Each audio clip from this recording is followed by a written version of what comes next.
నమస్తే ఫ్రెండ్స్, ఇవాల్టి వీడియోలో బాదం పాలపొడిని ఇన్స్టెంట్ బాదం పాలపొడిని ఎలా తయారు చేయాలో చూసేయండి. పిల్లలు పెద్దలు రోజంతా ఆరోగ్యంగా హుషారుగా ఉండటానికి బాదం పాలు ప్రతిరోజు తీసుకోవాలి.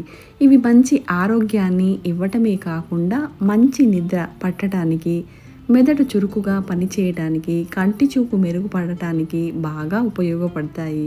ఇందులో అశ్వగంధను వేయడం వల్ల నరాల బలహీనత తగ్గడమే కాక మానసిక ఆందోళన తగ్గుతుంది. మరి లేట్ చేయకుండా ప్రాసెస్ ఏంటో చూసేయండి.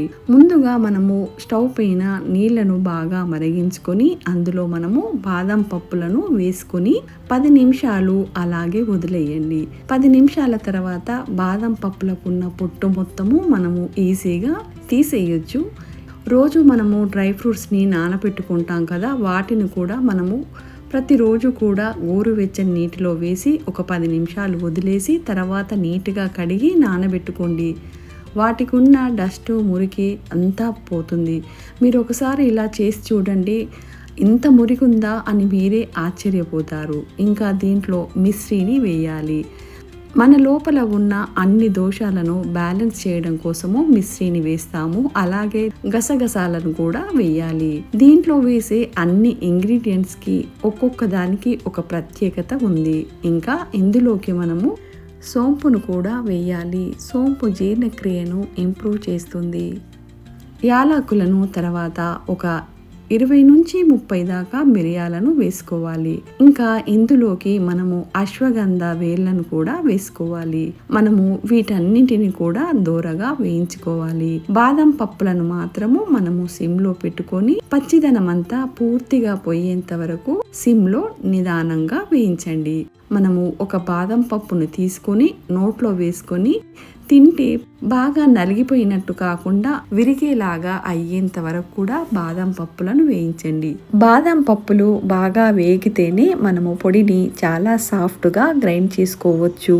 ముందుగా ఒక మిక్సీ జార్ తీసుకొని దానిలో అశ్వగంధని మిశ్రీని వేసుకొని ఒకసారి గ్రైండ్ చేయండి. తర్వాత ఇందులోకి గసగసాలను వేసుకొని మళ్ళీ గ్రైండ్ చేయండి. గసగసాల్లో చాలా మంచి హెల్త్ బెనిఫిట్స్ ఉన్నాయి. ఇంకా మంచి నిద్రకు తోడ్పడతాయి.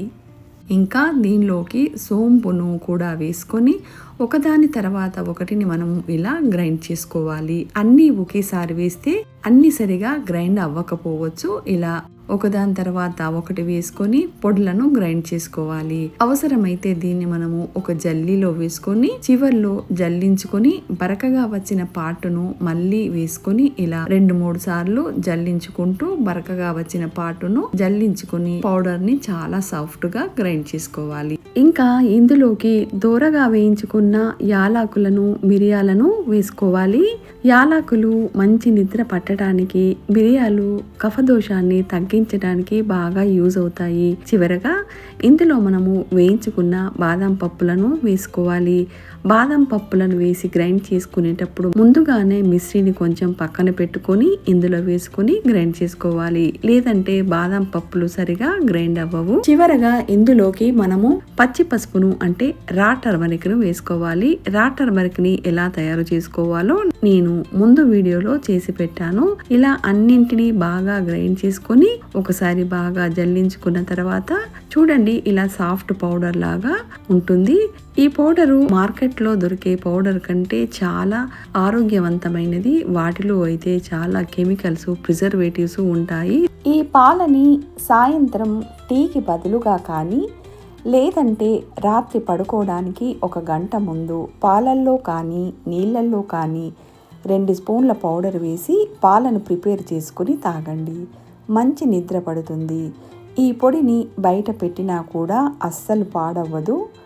ఎయిర్ టైట్ కంటైనర్లో పొడిని స్టోర్ చేసుకోండి. ఈ పాలు పిల్లలకి, పెద్దలకి, ఆడవారికి అందరికీ చాలా మంచి ఆరోగ్యాన్ని ఇస్తాయి. ఈ పొడిని ఒకసారి ప్రిపేర్ చేసుకుని వాడి చూడండి, తేడా మీకే తెలుస్తుంది. ఎలాంటి కెమికల్స్, ప్రిజర్వేటివ్స్, ఆర్టిఫిషియల్ కలర్స్ లేకుండా హెల్తీగా బాదం పొడిని ఇంట్లోనే తయారు చేసుకోండి. ఆరోగ్యంగా ఉండండి. ఈ వీడియోని లైక్ చేయండి, షేర్ చేయండి. మరొక మంచి వీడియోతో మళ్ళీ కలుద్దాం. అంతవరకు నమస్తే.